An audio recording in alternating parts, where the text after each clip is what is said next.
ವಾಲ್ಮೀಕಿ ನಿಗಮ ಹಗರಣ ಪ್ರಕರಣ ಇಡಿಯಿಂದ ನಾಗೇಂದ್ರ ಅರೆಸ್ಟ್ ಹಿನ್ನೆಲೆ ಶಾಂತಿನಗರದ ಇಡಿ ಕಚೇರಿಗೆ ಬಂದ ಬೌರಿಂಗ್ ಆಸ್ಪತ್ರೆ ವೈದ್ಯರು.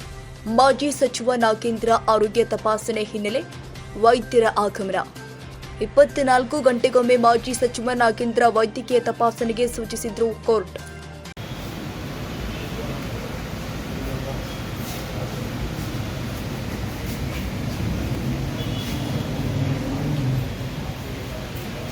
ಯುಗ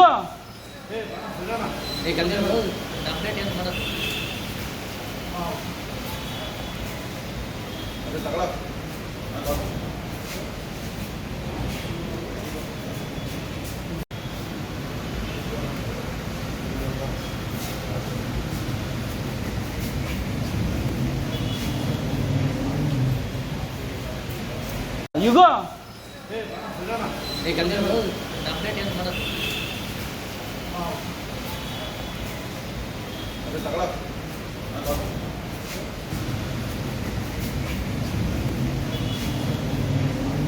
ಯುಗ ಕ್ಷಣ ಕ್ಷಣದ ಸುದ್ದಿಗಾಗಿ news 81 Kannada YouTube channel subscribe ಮಾಡಿ. ಹೊಸ ಸುದ್ದಿಗಳ ನೋಟಿಫಿಕೇಶನ್ಗಾಗಿ ಬೆಲ್ ಐಕಾನ್ ಕ್ಲಿಕ್ ಮಾಡಿ.